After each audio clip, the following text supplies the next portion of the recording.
আমরা এখন গলাচিপ উপজেলার বইমেলায় আছি। এই বইমেলাটি হচ্ছে পৌর মঞ্চের সামনে।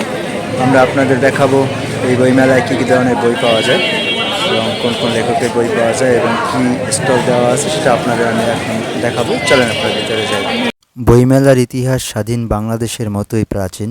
যতদূর জানা যায় 1972 খ্রিস্টাব্দের 8ই ফেব্রুয়ারি তারিখে চিত্তরঞ্জন সাহা ঢাকা বিশ্ববিদ্যালয়ে সংলগ্ন বর্তমান হাউস প্রাঙ্গণে বটতলায় এক টুকরো চটের উপর কলকাতা থেকে আনা 32টি বই সাজিয়ে বইমেলার গোড়াপত্তন করেন।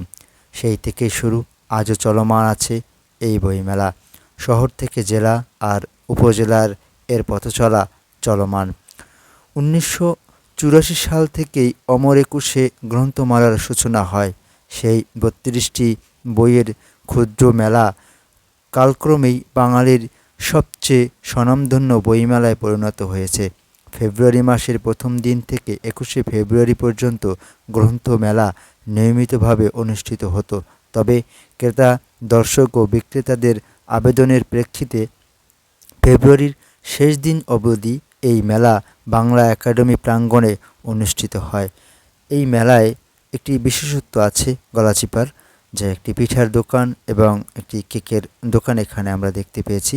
যারা ঘুরতে ঘুরতে যাদের ক্ষুধা লেগেছিল তারা এখান থেকে কিছু কিনে খাওয়ার চেষ্টা করেছে। বইমেলার অনুষ্ঠানে আমরা এসেছি, আমরা ঘুরে ঘুরে দেখবো বইমেলায় কী আছে।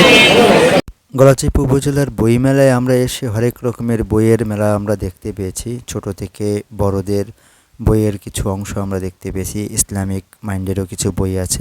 এই মেলা দেখতে গলাচিপ উপজেলার এই পৌর মঞ্চ অঞ্চলে সবাই ভিড় করেছে, কারণ বইমেলা সাধারণত বড় বড় শহরই হয়ে থাকে, তাই উপজেলা পর্যায়ে হওয়ায় এত লোকের ভিড়াভিড়। আমরা এখন শুনবো হয়নি বলা লেখকের কথা, আল হাসান রাকিবের কিছু কথা। এই বইটি প্রেম, ভালোবাসা, বিরহ, বিচ্ছেদ, মানুষের দারিদ্রতা সব কিছু সমন্বয়ে বইটি আসছে। এই বইটি আমাদের বিশেষ করে আমাদের তরুণ প্রজন্ম, ইয়াংদের জন্য এই বইটি। এই বিদায় প্রাঙ্গণে আমরা এসে দাঁড়িয়ে গেছি। আপনারা আমার এই চ্যানেলটিকে সাবস্ক্রাইব করে আমার সাথে থাকুন, আমাকে লাইক কমেন্ট দিয়ে আপনারা সামনের দিকে এগিয়ে নিয়ে যান এবং কবিতার এই শেষের লাইনগুলো শুনতে শুনতে আমরা আজকে এইখান থেকে বিদায় নেব। আপনারা সবাই ভালো থাকবেন। আল্লাহ হাফেজ। আবৃত্তি করছি 21 নিয়ে রচিত প্রথম কবিতা, কবি মাহবুবুল আলম চৌধুরী রচিত কাঁদতে আসিনি, ফাঁসির দাবি নিয়ে এসেছি।